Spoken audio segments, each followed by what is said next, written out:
grower you are. So many times we hear people say, well, it's too cold to grow, or it's too hot to grow, or we don't have the room to grow.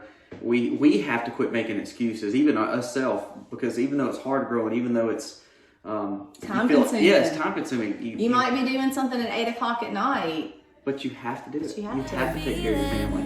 Just loving this moment. Can we stay here forever?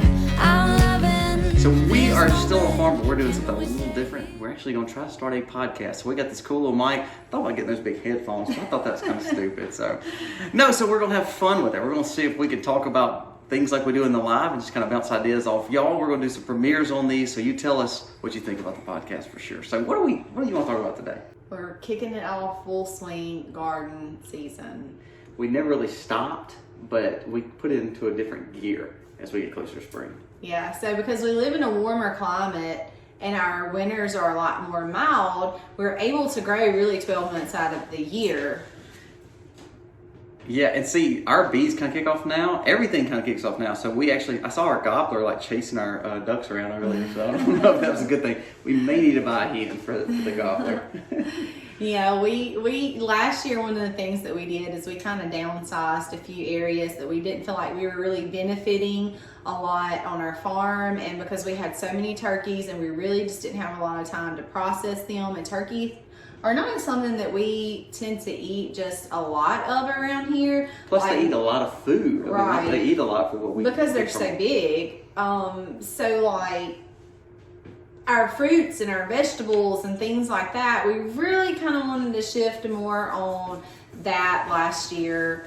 The crazy thing is, though, we kept one hen and one gobbler, and we've never had an animal get attacked, and the hen got attacked. Yeah. Of all things. We thought we would just kind of let them roam around the farm because they really don't get into anything. And right. we were going to talk about gardening and we were talking about turkeys. They really don't get into much, but we thought, speaking of gardens, where we have our big, large garden at, and some of you guys have seen that, there's bugs and there was grasshoppers. So we thought we would just kind of let them roam around and eat some of those bugs. And that was our goal, but like then 3 days after we did that, after we started all I our don't even stuff. think it was 3 days. It may not have been. It was right after. It was right after. I want to Crazy. say like the next day or two. I mean, it was like, this is crazy. So yeah, that was our sad. But he's like chasing the ducks around. So I don't know if I don't know what's going to happen there. He might be making them very uncomfortable. He like had one of them on the ground the other day. I don't know what to do about him. Yeah, so we'll definitely have to rethink that, or we might just have to kick him out like we did, and let him like just let him roam. Yeah. But yes, I don't know if he's a friend to the ducks. Well, we'll figure it out. Yeah. But it is beneficial to have him walking around, scratching, eating bugs, and fertilizing. Definitely. And he really doesn't get in the garden. He doesn't cause a problem. So I guess we'll just probably need to get him out. But full swing today. We're actually, we've got to plant more onions and get some spring peas going, actually, early peas. So we're excited. It's going to be a fun day. And Well, tell them what kind of peas, because we're not planting just regular so summer peas. we're doing snow peas. Or they would die because we are still getting some frost. We're going to do like some English peas and snow peas starting today, which is going to be for us, it's mid-February. We need to get those in the ground. And actually, we're going to do some more seed starts and things like that. So we'll talk about that on the typical vlog. But really what we wanted to show you today and tell you about today in the podcast was, man, it's the time to grow. With the crazy things with our world that's taking place, we need to make sure that we are taking care of our family. And the cost of stuff. Has went up. I don't think I told you this, but I want to tell y'all this. So just something as simple, and I know that y'all are all aware of this, but I went into Walmart because Aiden had to have a protractor for school. And while I was in that section, an elderly lady was beside me, and she was just telling me how upset she was because the scissors that were there, they were $6 a pair. $6 for a pair of scissors, y'all. Like kid scissors. $6. And she was so upset, and she was telling me how she just hardly couldn't afford to live, and y'all, it's like breaking my heart as I'm standing there, and I'm like, can't find what I'm looking for, and she's talking to me and telling me all these things. And I mean, it's very upsetting to people when they go in to shop and, it's like I have X amount of dollars to spend this week or this month, and Things are not when there. you go in, either the items that you're looking for are not there. Like I couldn't find what I was looking for. Thankfully, it was not food related. But for her, it was she couldn't afford to pay $6 for a pair of scissors, but she needed a pair of scissors. And I just thought that was the most sad thing ever. And scissors are just one thing, but think about all the food. The food, stuff that you have to live. Somebody said yesterday they were talking to me about how much they pay for bacon. It was like $8 a pound at the local, I guess, butcher shop or meat shop or something like that. A ribeye in this area is like $20-something. It's crazy. Our ribeyes cost like $3. Mm-hmm. But that's the benefit of the hard work that we've put into our land. Growing your own food. To raise our cattle and work our cattle. And it's not like when we get done with our gardening today, we have to actually move all the cows. We're putting them all together. Now, this will be the first time that Quarantino is old enough to be with our jerseys. And we're going to do a crossbreed there.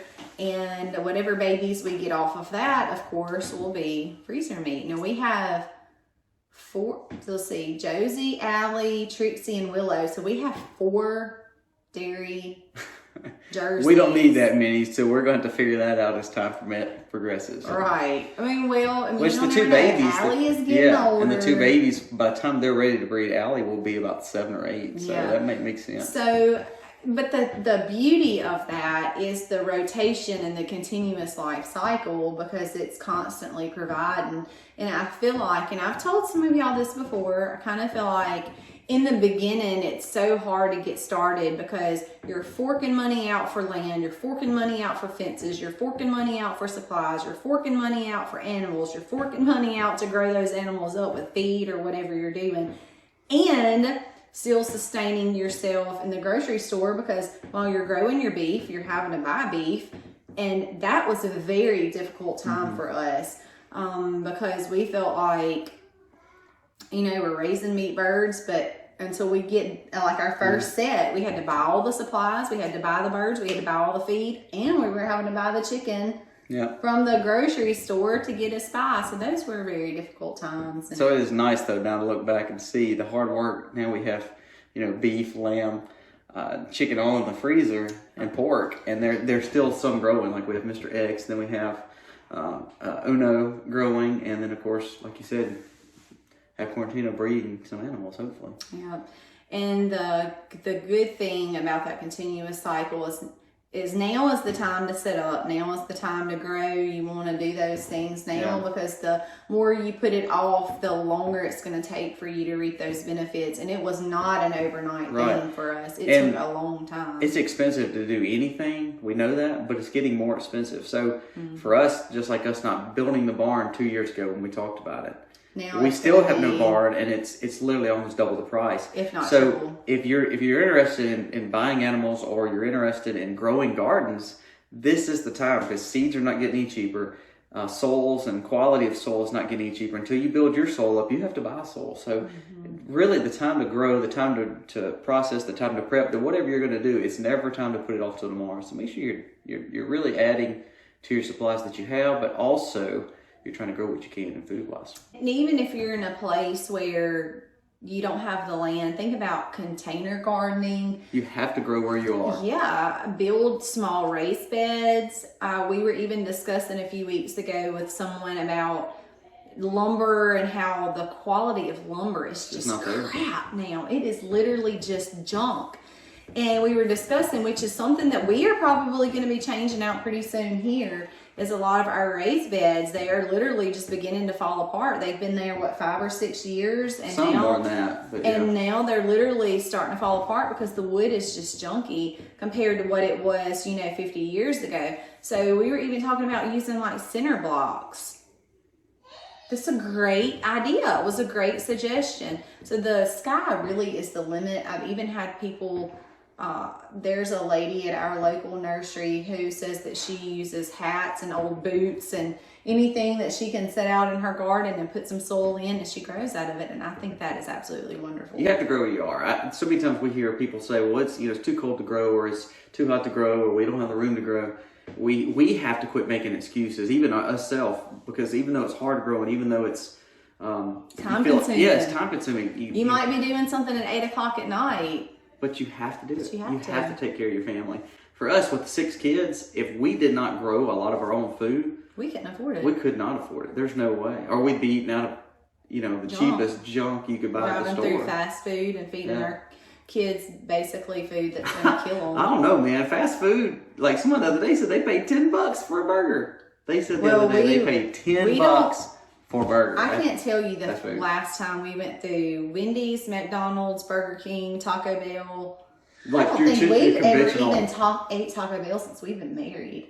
We've been married for 15 years. Our kids, what's so funny is other than like our oldest 2 kids maybe, our other kids have never really had fast food to a point of, knowing what they like or don't like from fast food. Isn't that crazy? It really is. Even from when we grew up, because that's crazy. Crystals, all of those, they wouldn't. I do miss those chili cheese fries from Crystal though. Every once in a while I do really want those. When I think about what it is, I'm like, no. I told Misty though, if it comes down to it and I get really old or I'm on my deathbed, I do want one of those quarter pounders from McDonald's. Are you gonna get me one? I guess at that point it won't matter. No, but seriously, you need to start growing your own food. Now is the time because inflation, groceries, not having the stuff, not only what it costs, but not having it and not having access to it. It is time to grow your own food, guys.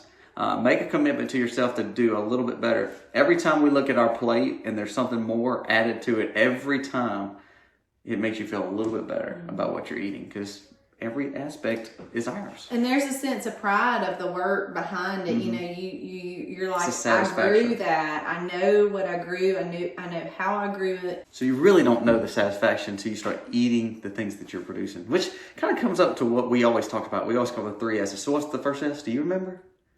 Stewardship, being a steward. That is not the first S, but I'm proud you got one of them. So sustainability is one. Making sure we understand the value of producing our own food, but also, like Misty said, the rotation of animals and the vegetables that we kind of keep planting over and over, using their manure, regenerative ag. From that, we have stewardship because we believe God created it for us, and we are showing our children what we believe in and not just going to buy McDonald's food all the time. And what's the third one? Satisfaction. There's a sense of satisfaction of knowing the work that you put into it to grow those animals, grow those plants, and you know what you're eating and you have that food. You don't have the question of, are we going to be able to put food on the table tonight because a steak in town is $20. So we've got to go out and plant right now. So tell us what you think. We actually are going to put this first podcast off in a premiere. So we hope you're watching this now and we're talking in the live stream below. But we just want to get your feel on the comments to say, do you like this podcast? We're not changing the vlog. We're still vlogging every week. This just gives us maybe once a week we just come and just hang out with you and just talk about what's on our mind. Hopefully we won't get too crazy and political, but sometimes it might depend on what's going on in the world. So we're just going to take the farm and put it all together with what we're thinking for the week. Yep. And with that, like Chloe mentioned earlier, I challenge y'all to go and grow. It doesn't matter how big or small it is, but grow something this spring, this summer. I challenge you to do that. Look up in your zone if you're not familiar with our zone or your zone. We can grow, like we mentioned earlier, all year round pretty much. Not everybody has that luxury, and that's okay, but look in your zone, study your zone. You can go to your state extension services online, which is very easy to do. Look those things up. Definitely want to challenge you to grow something. If you've never grown something, look it up into detail. Learn about it. You get experience by doing and learning, and you just cannot... It's therapy, and you'll never look back on the garden and say, I wish I would have done that. That's right. You're never going to enjoy it. And success comes through failures. Our first garden didn't even fill up one plate. The whole garden probably gave us like half the food for 2 people because we didn't have any. Oh, it wasn't that bad. It was pretty bad. We had like 2 tomatoes, 4 peas, and then we didn't have anything else. It wasn't that bad. We starved. But we had a really small area too. It wasn't that bad. It gave us every year. It gave us a sense though to keep enjoy what it was all about. Like 15 years ago. 15 years ago. That's crazy. We're getting old. See that green? Guys, So thank you. y'all go and y'all grow. That's Thank our y'all so challenge. much. Grow where you are and go and grow, like Missy says. What is this? We're just rhyming? Is that what we're doing, dude? Go and grow. Catchy. Keep that in the back of your heads, y'all. Thanks, guys. Hope you enjoyed the first podcast, and let us know in the comments below. If you're not subscribed to us, please subscribe below. Share with your friends, and God bless. Happy homesteading, y'all. Happy homesteading, y'all. I watch you as you drive. Do you know I'm looking?